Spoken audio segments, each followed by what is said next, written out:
The Alexander Cell Saga, Chapter 6, still in Nigeria, a continuation of the last chapter. A couple of weeks later, the District Manager East, DME, alias God himself, alias Bert Ox, a huge German, burst into my office, followed by the head of engineering, who was holding a third leak report. He said, "Show me where this is," and waved the leak report snatched from Richmond Johnson's hand. I looked at the map, related the position to the wall chart. It was on the third large pin. Bert Ox looked at me and said, "I think you're doing this."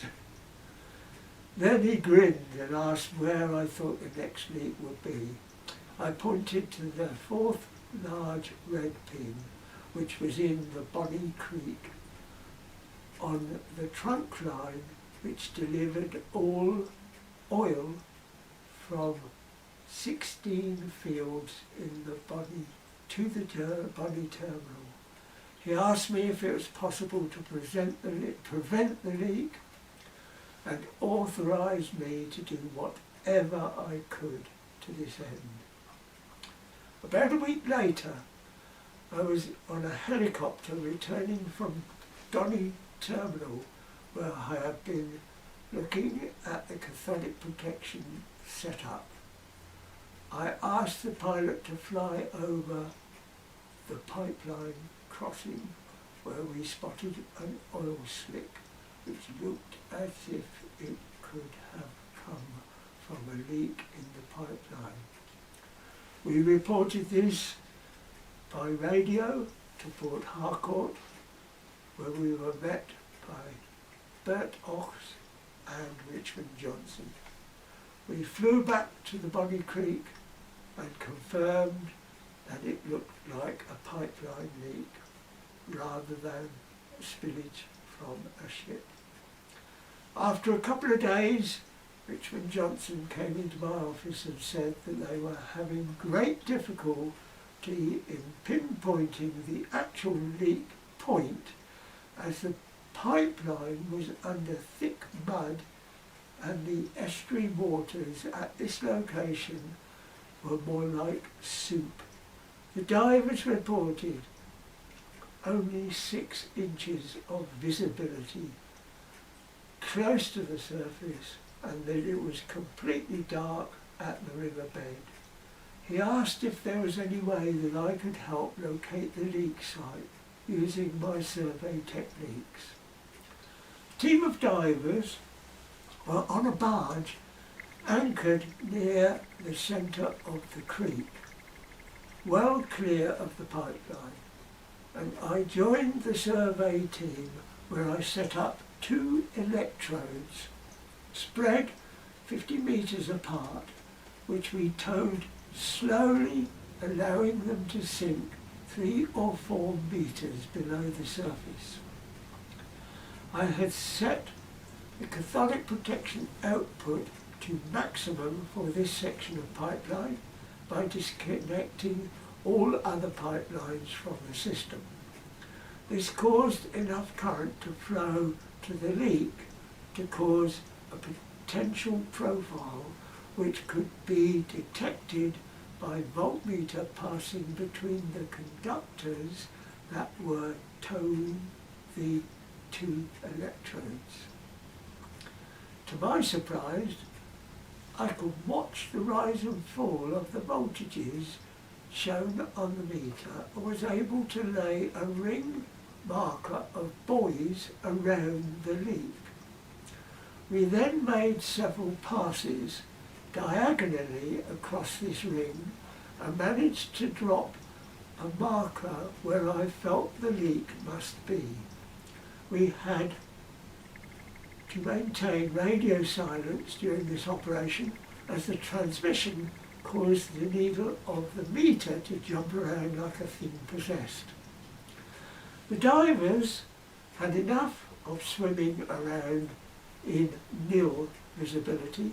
So Arthur Jones, the team leader, and Malcolm, Jack Frost, the area diving manager, got kitted out and dived down, following the buoy rope, and reappeared to say that the weight on the end of the rope was resting on the leak, which was at a place in the pipeline where something in the past must have caused physical damage to the concrete cladding.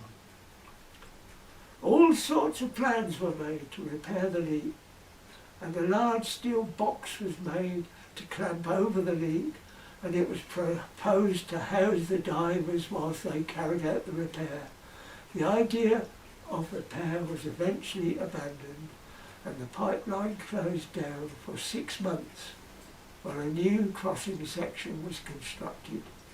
It must have cost a fortune, as the 16 oil fields had no other outlet, and Bonnie Creek was well over a mile wide at this location.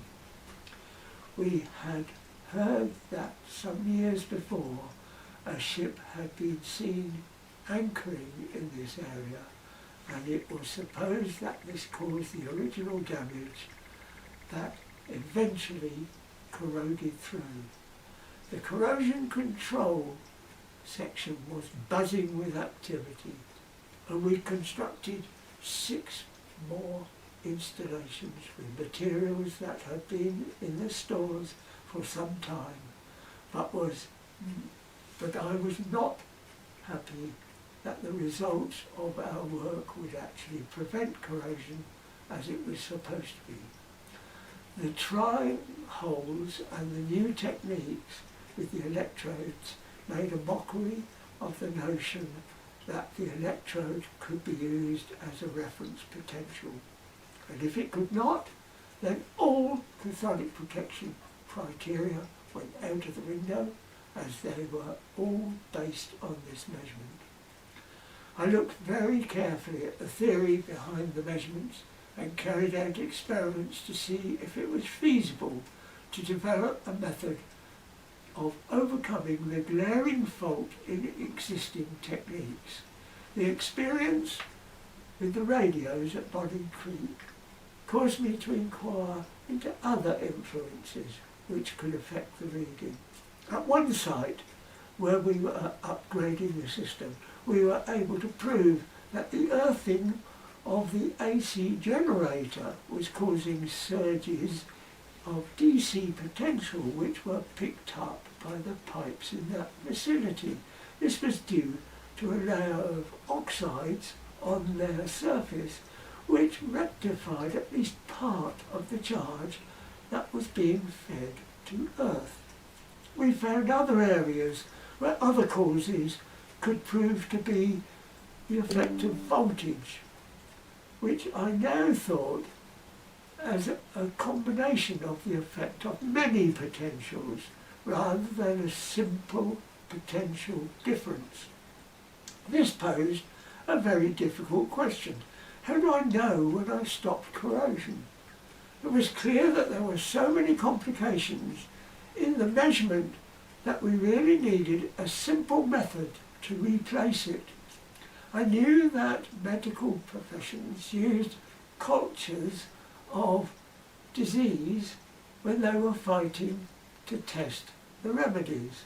And I knew that corrosion research used coupons, small squares of metal, to test coatings and surface treatment.